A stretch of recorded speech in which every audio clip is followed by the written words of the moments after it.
Hey guys welcome back to the channel. आज हम लोग टेम्परेचर और इक्विलिब्रियम के बीच में क्या रिलेशन है उसको स्टडी करेंगे। अब इसको हम एक्टिवेशन एनर्जी के साथ भी कोरिलेट करते हैं। तो look at this very very carefully क्योंकि the same thing is going to apply for your kinetics. Temperature का जो इफ़ेक्ट होता है इक्विलिब्रियम के ऊपर, that is given by the Arrhenius equation. So let's just quickly see what are the relationships which we should know of. You know that according to the Arrhenius equation, K that is equal to A exponential raised to power minus E upon RT. Okay, so over here, EA is the activation energy, K is the rate constant, A that is known as the Arrhenius factor, and R is the gas constant, and T is the absolute temperature. Now, when we are talking of two different reactions, then this equation can be taken as a ratio of parameters of both the reactions. So हम लोग log of K2 upon K1 which is equal to EA upon 2.303 R 1 upon T2 minus 1 upon T1. सो अब इसमें हम लोग cases study कर सकते हैं। जैसे फॉर एग्जांपल आपको क्वेश्चन में दिया है कि T2 की वैल्यू जो है, दोनों टेम्परेचर्स दिए हैं और आपको दिया है कि T2 की वैल्यू जो है T1 से ज़्यादा है। तो अगर हम फॉरवर्ड रिएक्शन लेते हैं गाइज, तो यहाँ पे जो फॉरवर्ड रिएक्शन होगी that may be given as log of KF2 upon KF1 that is equal to E forward upon 2.303 R 1 upon T2 minus T1। ठीक है, ये हमारी आर्हीनियस इक्वेशन आ गई फॉर द फॉरवर्ड रिएक्शन। उसी तरह से अगर हम लोग ले रहे हैं backward reaction, then for the backward reaction we can write down that log of Kf2 upon Kf1 that is equal to, sorry, we're taking the backward reaction, so Kb2 upon Kb1 which is equal to E for backward reaction upon 2.303 R which is 1 upon T2 minus 1 upon T1। ठीक है, ये हमारे पास reaction आ गई। तो अगर हम लोग इस वाली रिएक्शन को लेते हैं as the first reaction, forward reaction को we are taking this as the first reaction और बैकवर्ड रिएक्शन को we are taking it as the second reaction, तो हम सब्ट्रैक्ट करेंगे सेकेंड रिएक्शन को फर्स्ट रिएक्शन से। Then what will we get? We will get log of KF2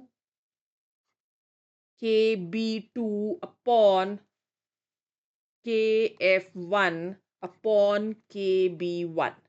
So this is equal to minus E forward minus E backward upon 2.303 R into 1 upon T2 minus 1 upon T1. Or this may be written as log of K2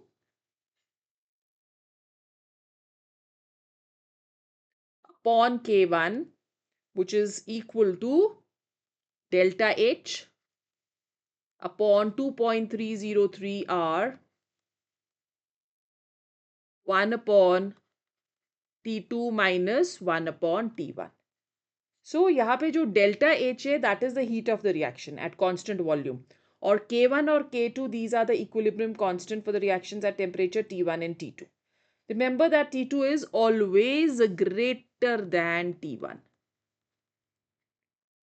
okay, now जो effect of temperature होता है उसको हम लोग तीन cases, different cases में study कर सकते हैं। So let's say that over here if delta H that is equal to 0, which means neither heat is evolved nor absorbed. ठीक है, तो यहाँ पे जो log of K2 minus log of K1 होगा guys, that is going to be equal to 0, right? Or in other words हम लोग बोल सकते हैं कि for such reactions K2 is equal to K1. So equilibrium constant जो है generally it remains constant or at all the temperatures. ठीक है, so this is the first case which we have. अब सेकेंड केस हम लोग study कर रहे हैं, ये बहुत ही इंपॉर्टेंट है कॉन्सेप्ट, क्योंकि इससे आप क्वेश्चंस को इजीली कर सकते हो. तो अगर हम लोग सेकेंड कर रहे हैं कि डेल्टा एच की जो वैल्यू है that is given as positive, ठीक है, तो इसका मतलब ये हुआ कि हीट जो है वो एब्जॉर्ब हो रही है और रिएक्शन जो है वो एंडोथर्मिक है और T2 is higher than T1.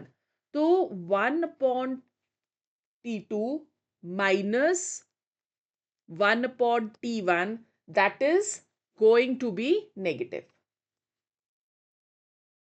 So in this case जो K2 की value आएगी guys that is going to be greater than K1. So value में equilibrium constant जो होता है is higher at higher temperature in case of endothermic reactions.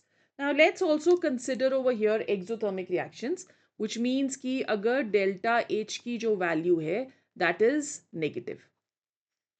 Okay, तो इसका मतलब हीट इज इवॉल्व और रिएक्शन एक्सोथर्मिक है, तो T2 की जो वैल्यू होगी that is going to be less than T1, right, which very clearly indicates कि 1 upon T2 minus 1 upon T1 this is negative. So log of K2 minus log of K1, this is going to be negative. So which very clearly indicates कि जो K1 की value है that is greater than K2. So जो value of equilibrium constant होती है that is lower at higher temperature in case of exothermic reaction. So इन तीनों cases को आपने याद रखना है ताकि आप बहुत easily questions को manipulate कर सको, ज़्यादा calculations की ज़रूरत हमें ना पड़े. तो यूनिट्स ऑफ इक्विलिब्रियम कांस्टेंट क्या हो गया? यूनिट ऑफ इक्विलिब्रियम कांस्टेंट जो है वो वेरी करता है फॉर डिफरेंट रिएक्शंस. जैसे अगर हम लोग लेते हैं के की वैल्यू, इसकी it has no units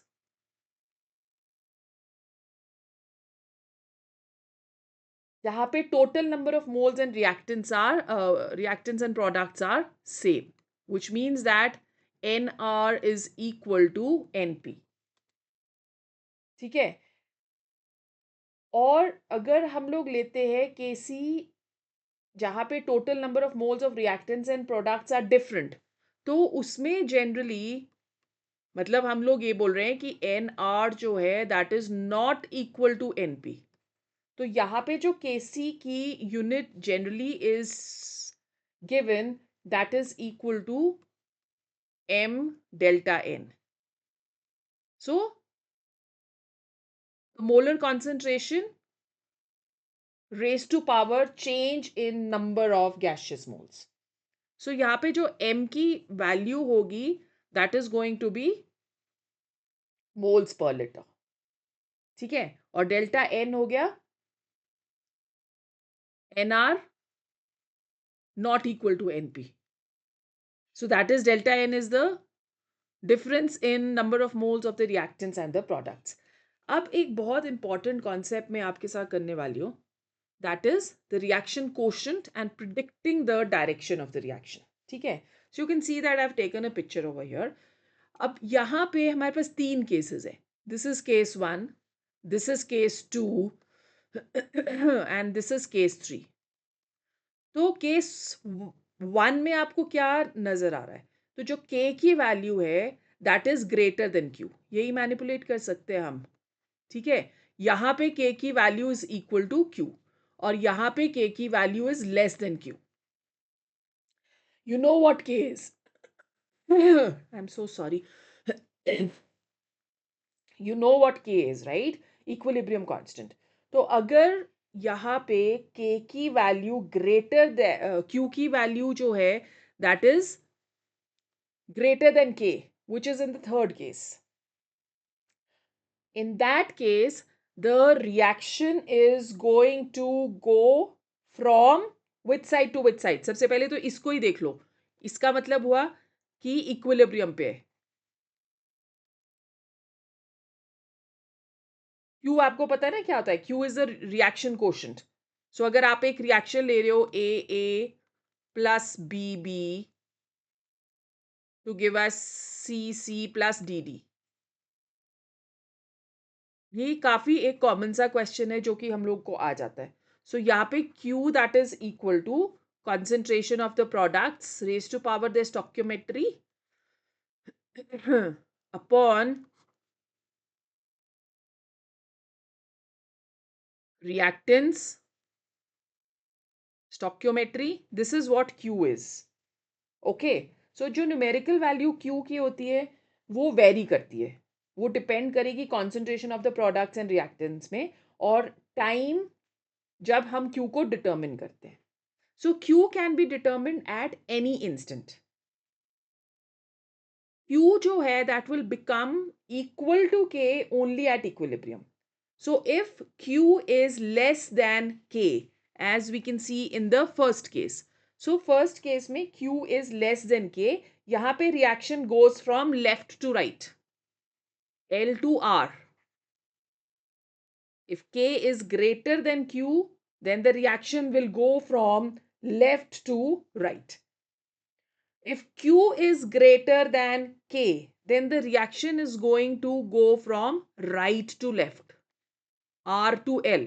So L to right means reaction is proceeding forward, and R to L means that the reaction starts moving backward. जब equilibrium is attained, then K becomes equal to Q. All right. So एक बार ऊपर है एक बार नीचे है. So I'll see you in the next class. और next class में हम बहुत important topic लेने वाले हैं, which is the Lee Chateliers principle. Till that time, keep revising.